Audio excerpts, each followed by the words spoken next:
gânduri foarte specifice despre film și rol și ce a funcționat și ce nu pentru el. Și cred că am dat din cap și am zâmbit mult și am fost de acord cu tot ce a spus. În 1990, Pretty Woman a devenit povestea de dragoste supremă de la Hollywood. Era o poveste de Cenușăreasa despre un om de afaceri bogat care se îndrăgostește de o prostituată. Regizat de Gary Marshall. Filmul i-a avut în rolurile principale pe Richard Gere și pe Julia Roberts, practic necunoscută pe atunci. Dar ceea ce am văzut pe ecran a fost doar jumătate din poveste. În spatele zâmbetelor perfecte și al rochiilor strălucitoare se aflau 15 momente interzise despre care studioul nu a vrut niciodată să auziți. Gafe ascunse, dezastre aproape inevitabile, prescrieri secrete și o scenă șocantă care aproape a distrus magia filmului. Fiecare dintre ele spune o poveste îngropată sub basm. Așadar, ce s-a întâmplat cu adevărat în spatele camerei și ce moment a schimbat-o pe Pretty Woman pentru totdeauna? Haosul din cadă de baie este una dintre cele mai lipsite de griji și vesele scene din Pretty Woman. Vivian se îmbibă într-o baie cu spumă, rostind cu putere sărutul lui Prince. Momentul pare natural, jucăuș, aproape ca și cum am privit-o pe Julia Roberts trăind cu adevărat în interiorul personajului ei. Dar în spatele baloanelor de săpun și al râsului, scena era un haos complet. Pentru început, cada Juliei nu era umplută cu o baie cu spumă obișnuită. Echipa de producție își dorea o spumă exagerată, perfectă pentru filme, care să rămână pufoasă ore întregi sub luminile fierbinți ale studioului. Soluția lor? Detergent industrial, genul folosit pentru spălatul mașinilor. Bulele arătau grozav pe cameră, dar după ore întregi de filmare, pielea lui Roberts a început să se ardă. Mai rău, săpunul dur i-a îndepărtat complet vopseaua roșie de pe păr. A doua zi dimineață, stilistul ei a găsit urme portocalii prin păr.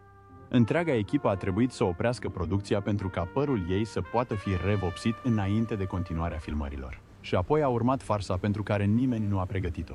În scenă, Vivian trebuie să-și cufunde capul în apă în timp ce cântă. În acel moment, întreaga echipă a ieșit din cameră, cu echipamentul și regizorul Gary Marshall. Când Vivian s-a întors, gata să continue filmările, a constatat că era complet singură și că totul dispăruse, lăsând-o să termine o scenă în liniște deplină. Șocul înscris pe fața ei a fost real, urmat îndeaproape de câteva minute de râs hohotitor. Dar râsul acela a fost ca o mască de oxigen pentru Roberts. Pentru o clipă. Toate orele lungi de filmări, presiune și disconfort fizic pur și simplu s-au evaporat. Ceea ce părea a fi o spontaneitate jucăușă era de fapt o explozie de culoare alimentată de epuizare, arsură de săpun și cadrul perfect pentru un hohot de râs. Vivian, efevescentă, de care ne-am îndrăgostit, se chinuia la propriu să continue să zâmbească în ciuda durerii. Țineți floricelele de porumb aproape, pentru că ce s-a întâmplat în continuare aproape că a schimbat istoria Hollywoodului. În originea întunecată a filmului Pretty Woman Before the Roses și Balconul din basm, există o poveste care nu credea în finaluri fericite. Scenariul original al lui J.F. Lawton, intitulat direct $3,000, nu era deloc o comedie romantică. Era un studiu de personaj sumbru, luminat de neon, despre o cai. Ostas tin integritin sari acție de o săptămână în Los Angeles. Un șef uitor corporatist nemelos, Edward, îi plătește unei lucrătoare sexuale cu dificultăți, Vivian, $3,000. Fără montaj de transformare, fără salvare, doar supraviețuire. Vivian nu era curajoasă și nici fermecată de lux. A fost scrisă cu muchisi despre. Fără bani, traumatizată și luptând cu genul de demoni pe care studiourile îi evitau. Dependență, prădare, umilința tăcută de a fi invizibil într-un oraș care vede doar bani. Între timp, Edward nu era un prinț într-o limuzină. Era un om care măsura oamenii așa cum măsura companiile, după ce se putea extrage. În $3,000, săptămâna se termină cu o bufnitură, nu cu o leșinare. O lasă acasă, rămâne cu bani și nimic altceva. Mesajul e brutal. Tranzacțiile nu se transformă în povești de dragoste. Apoi, a intervenit Disney. Nimic nu este mai ușor decât să le faci mai puțin dificile prin îndulcirea scenariului. În cele din urmă, au făcut tot posibilul să reproiecteze totul. Mandatul era clar, să renunțe la nihilism, păstrând în același timp curentul electric. Vulnerabilitatea lui Vivian s-a transformat în umor. Răpirea lui Edward a devenit o detașare care avea nevoie de dezgheț. Finalul a fost construit de la zero. Testat, recalibrat și, în final, modernizat în codul Cenușăresei. Ea îl salvează imediat. Orașul a rămas același, dar genul s-a inversat. Ceea ce a început ca o poveste cu avertisment despre putere și posibilitatea de a fi aruncat s-a transformat în standardul de platină pentru îndeplinirea dorințelor pe cinste. Luna femeii Pretty este, desigur, acest secret. Un vis de coșmar care a reînviat la viață. Un vis devorat și de comenzile studiourilor, schimbând nu doar un film pentru vremuri fără sfârșit, ci un deceniu întreg în genul comediilor romantice. Julia Roberts, aproape înlocuită. E greu de imaginat Pretty Woman fără zâmbetul luminos al Juliei Roberts. Da, pentru o scurtă și tensionată clipă. Disney a încercat să o șteargă complet din imagine. Când studioul a achiziționat drepturile asupra filmului, directorii s-au temut că Roberts, pe atunci în vârstă de doar 21 de ani și relativ necunoscută, era prea nefinisată pentru noua lor imagine de basm. Versiunea originală de $3.000 o distribuise perfect. But au vulnerabil. Deșteaptă cu o cruditate emoțională. Dar în rescrierea simplificată a lui Disney, au vrut glamour, nu caracter dur. Studioul a început să caute nume mai sigure. Meg Ryan, Daryl Hannah și chiar Michelle Pfeiffer au fost propuse ca posibili înlocuitori. Se pare că o notă a conducerii spunea: Julia Roberts este prea intensă pentru acest ton. Timp de câteva săptămâni pline de anxietate, ea a fost absentă. Dar Gary Marshall, regizorul filmului, a refuzat să cedeze. Văzuse chimia dintre ele la audiții, abilitatea ei neobișnuită de a face tragedia să strălucească. Ea e bătaia inimii, le-a spus el. Dacă o scoți din joc, filmul moare. A fost o reintegrare pentru Roberts, dar realitatea a fost că, până la începerea filmărilor, presiunea era cu adevărat mare. Membrii echipei aveau să-și amintească mai târziu cum tremura înainte de fiecare dublare. The sheer weight of carrying a studio film that already fired her strong enough for overwhelming nerves. Her nerves were so, guys, not more than getting hives just before her first close-up. Makeup staffed exemptions had to ice her skin between shots. However, something happened when the camera rolled. The nervousness becomes charm. The quiver in her voice turned into innocence. And the fear that almost took her role was the very thing that made Pretty Woman unforgettable. Julia Roberts was not merely playing Vivian. She was Vivian, the underestimated woman who everyone suddenly saw for who she really was when a prank made history. It's one of the most replayed movie moments of the Una Mie Noa, Suta Noa Zech S. The elegant hotel suite, Richard Gere presenting a dazzling necklace, and Julia Roberts' infectious laugh as he snaps the box shut on her fingers. It's playful, spontaneous, and absolutely perfect. But here's the secret no one was supposed to know. None of it was in the script. The moment wasn't choreographed, planned, or approved. During rehearsal, Julia was struggling to find the right tone. The mood felt stiff, the chemistry forced. Director Gary Marshall whispered to Gere, do something to surprise her. So when the cameras rolled, and Roberts leaned in to admire the necklace, Gere suddenly snapped the case shut.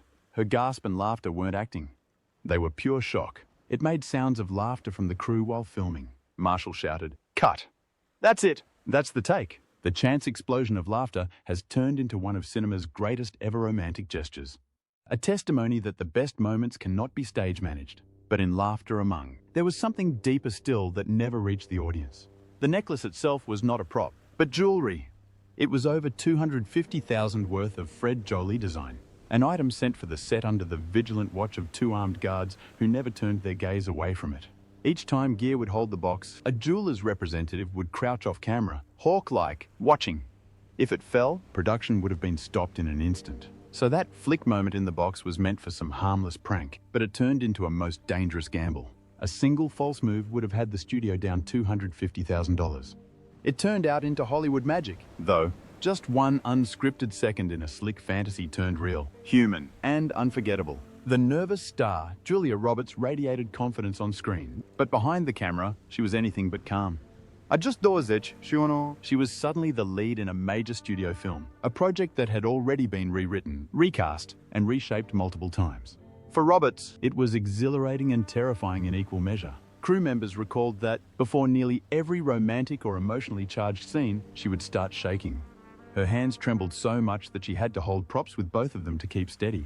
One makeup artist later admitted that Julia's lips sometimes quivered uncontrollably right before action, and they'd have to redo her lipstick between takes. She was very anxious, but the real thing was pressure. The pressure of replacing actresses with experience, shooting alongside Richard Gere, and watched by studio executives who'd already tried firing her once. The fear of losing her dream role hovered at every line. At one of the first love scenes, it got so hot that it had to stop with the director. Roberts' pulse raced so fast that her forehead displayed blood vessels visibly bulging. Gary Marshall, ever the patient mentor, walked over, sat beside her on the bed, and just started talking. Not directly talking. Cracked jokes, told silly stories, reminded her to breathe, and slowly she relaxed. And when the camera rolled again, something shifted. That nervous energy turned into vulnerability, into the very softness that made audiences adore Vivian. What looked like effortless charm was, in truth, the work of a young woman channeling her fear into something honest. The trembling, the smiles, the bashful glances, none of it was acting. It was Julia Roberts finding her courage in real time. The real Richard Gere. Before he became the suave businessman who swept Vivian off her feet, Richard Gere wanted nothing to do with Pretty Woman. When the script first landed on his desk, he dismissed it as a fluff piece, a shallow fairy tale about a man who buys affection. Gere was already known for serious roles and didn't see himself in a glossy romantic comedy. He turned it down several times. But fate and Julia Roberts had other plans. Director Gary Marshall arranged a casual meeting between the two leads at a hotel in New York. Gere was polite, but detached, clearly ready to decline again. As the meeting wrapped up, Roberts scribbled a note on a post-it, slid it across the table, and smiled. It read, "Please say yes." Gere later said that when he looked into her eyes, he felt something electric. "I just knew," he recalled. "We had magic." Moments later, he called Marshall and agreed to do the film. Almost unknown to the fans is that Gere was not only acting the cultured, mysterious man, but perhaps had the option to turn into it. A lifelong musician, he himself played the plaintive piano tune in the hotel scene, having composed it the night before filming. The melody was not scripted, it was pure Gere from his heart and mind. But as the masses were fainting, Richards was not comfortable with the film's message. He later stated that he felt uneasy with the way the story glorified riches and power. It was a fantasy, he added, but a beautiful one. This contradiction itself, the charm wrapped around quiet unease, was the very thing that made Edward Lewis work. Richard Gere did not just portray the gentleman, he revealed the man underneath the mask. The fight scene that went too far. Toward the end of Pretty Woman, the movie takes a rare, sharp turn. Edward Lewis, usually calm and composed, snaps, throwing his slick lawyer Philip Stuckey against the wall in a sudden burst of anger. It's a cathartic moment, the only time we see Edward lose control. But behind the camera, that scene got a lot more real than anyone planned. Director Gary Marshall wanted the confrontation to feel raw and unscripted. He told Richard Gere and Jason Alexander, who played Stuckey, to improvise the argument. "Don't choreograph it," he said, "let it happen." What followed was a take that no one saw coming. Gere lunged at Alexander with genuine fury, slamming him into a prop table with such force that one of the actor's dental crowns popped loose. They all froze. For a moment, it was impossible to tell whether Alexander had really hurt himself or had merely been staging the fall. Then the actor burst into laughter, clutching his mouth. "Well, that was so true," he said. The crew roared, but Marshall did not call for another take. He had gotten precisely what he wanted. The unfiltered explosion revealed Edward to be a human. That raw footage became what the audience would eventually see as their final version. Away from the set, Gere was horrified to think that he had injured his co-star. He offered Alexander generous apologies, who shrugged it off easily and said that the incident gave him the most expensive trip to the dentist in Hollywood. Eventually, this unintentional whack bought celluloid gold. A carefully staged battle. It turned out to be two actors just putting in instinct. Then the look of one momentarily enveloped in pain became movie truth.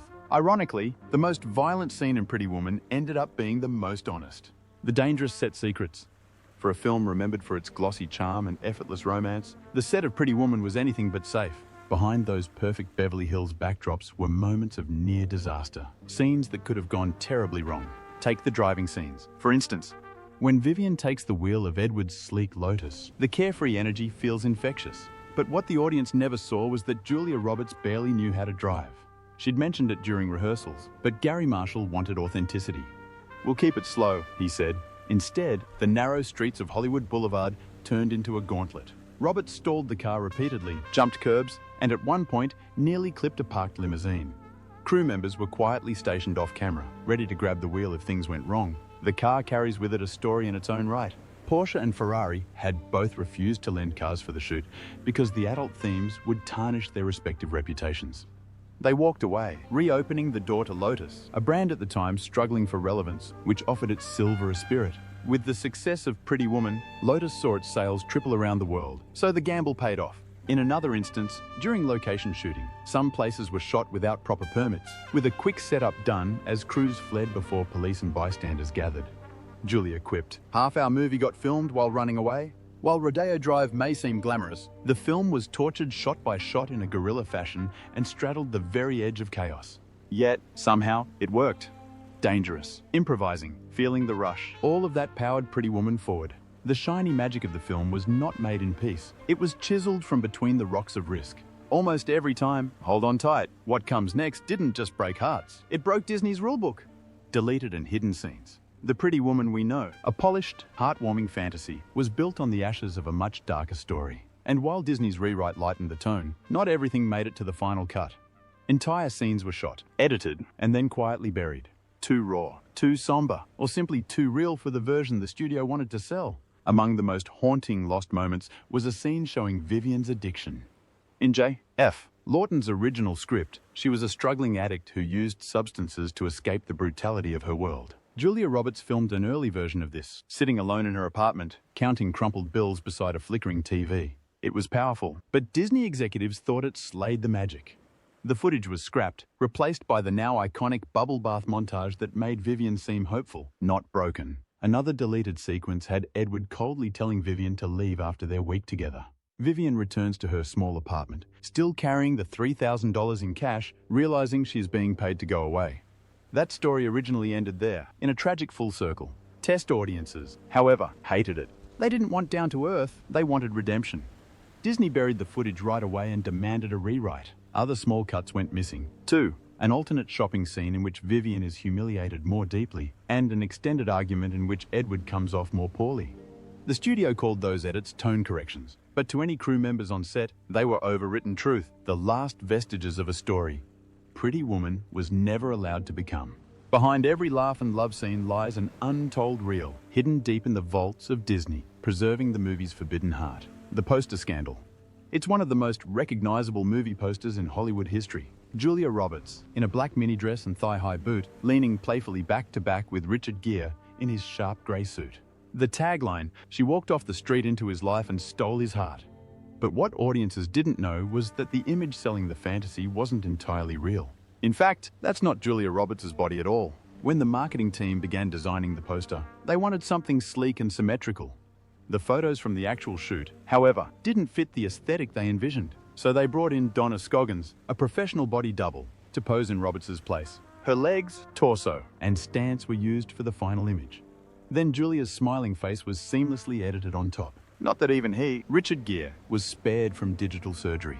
That famously silver hair, dark browned in post-production to make him look younger and create more contrast with Julia's red hair. The final result was a poster that sold the illusion of timeless glamour, but looked nothing like the two actors in real life. For many years, only a handful of people within the design team knew about it. But it was confirmed by Scoggins. Those are my legs. My body, just not my head. When the truth came out. It was not malicious, she explained, but it was marketing. Yet for Roberts, it became a symbol of how Hollywood wanted to control her image right down to the silhouette. The Pretty Woman poster may have captured a perfect fantasy, but at the same time, it spoke to a much deeper truth. Even when a woman's name is on the marquee, sometimes her image still belongs to someone else. The red dress battle. Few movie costumes are as iconic as the flowing scarlet gown Julia Roberts wears to the opera in Pretty Woman. It's elegance, transformation, and empowerment stitched into one unforgettable image. But what fans don't know is that the dress that defined Vivian Ward almost never existed in red. When costume designer Marilyn Vance Straker presented her first sketches, the studio executives pushed back immediately. They wanted black. In their minds, a dark gown symbolized sophistication, safer, subtler, more Disney-friendly. Vance disagreed. She argued that black would make Vivian fade into the background, while red would make her come alive. This is the moment she becomes her own woman, she said. She needs to own the room. The debate turned into a week-long standoff. Screen tests were done with both colors, and even Julia herself was torn. Under the stage lights, the black gown looked elegant but lifeless. The red, on the other hand, glowed romantic and daring, a visual heartbeat against Gere's tuxedo. And in the end, it was Vance. The custom red silk dress, made from scratch, was Claudia's design to enhance Roberts' movements. As the film camera traveled along the staircase, the light embellished every gentle curve and fold of the fabric. According to reports, the crew gasped when they saw the dress on the monitors. The dress defined not only a scene, but also a character. A woman who was hitherto regarded as dispensable became a manifestation of confidence, beauty, and strength. While the executives wanted something that was safe, the costume designer delivered something unforgettable. The red dress was not only fashionable, it was a rebellion and became one of the most enduring symbols of Hollywood femininity. bold, unapologetic, and impossible to ignore. The trick behind Julia Roberts' laugh is so unmistakable that it became her trademark. The bright, unfiltered sound that made Pretty Woman feel alive. But what most fans don't know is that getting that laugh on camera was one of the hardest challenges of the entire shoot. Roberts, still new to fame and constantly under pressure, struggled to relax during the lighter scenes. Between takes, she'd fidget, overthink, and tighten up, her laughter coming out forced or brittle. Director Gary Marshall knew the movie depended on her charm, feeling genuine. If Julia doesn't laugh naturally, he told the crew, "We don't have a movie." So he came up with a trick. During the scene where Vivian lounges on the bed watching I Love Lucy, Marshall crouched just out of frame with a feather, waiting. When the cameras rolled, Roberts started to giggle, but not quite enough. Without warning, Marshall tickled her foot. The reaction was immediate, a full, uncontrollable burst of laughter that lit up the room. That take, the real, unscripted one, was the version used in the final cut. Once the cameras started rolling, Marshall would repeat this for many variations. Small surprises, little jokes, or secluded asides intended only for her. He understood that spontaneity, not direction, brought authenticity to Julia, so Marshall put her to the test. Even Disney's editors caught on and began slipping her unadulterated laughter into other moments, where it could be used to tie in warmth. What the audience saw as seemingly spontaneous joyousness was really magical manipulation done with determination. Behind every sparkling laugh was a director quietly maneuvering and a young performer learning to give in. In essence, it was more than acting. It was Julia Roberts claiming her laughter, one tickle at a time. The ending that almost wasn't. It's the moment that defines Pretty Woman. Edward standing tall in the back of a white limousine, roses in hand, calling up to Vivian's balcony like a modern knight. She leans down, smiling through tears, and he says the line that seals their fairy tale. What happens after he climbs up and rescues her? Vivian replies. She rescues him right back. Perfect! Iconic. But that ending, the one the world fell in love with, rarely existed. In the original script, $3,000, there was no rescue, no balcony, and no promise of love. Edward leaves Vivian on the street with a grim handshake and an envelope full of cash. She watches his car disappear, sits on a bus, and stares blankly out the window. The script ends with silence and despair. It was realistic, but it was also devastating. But when Disney bought the project, the ending had undergone several changes. Early drafts replaced the tragedy with ambivalent endings. Edward was seen driving away, looking back, or Vivian was seen walking off toward a new job instead of a new love. All of these tested poorly. The audiences wanted catharsis, not cynicism. So one night, director Gary Marshall went into his office with an empty notepad and rewrote the ending by himself. He had the vision of a contemporary fairy tale, a man who seemingly had it all and suddenly found he needed something money could not buy. The following morning, he pitched it to the cast. Roberts loved the ending so much, she cried right there on the set. That impromptu rewrite is now cemented in cinema history as one of the most popular endings. It started as a story about money and ended up telling a tale of redemption. The line that was intended to close a transaction instead closed a timeless love story. The panic before the perfect take.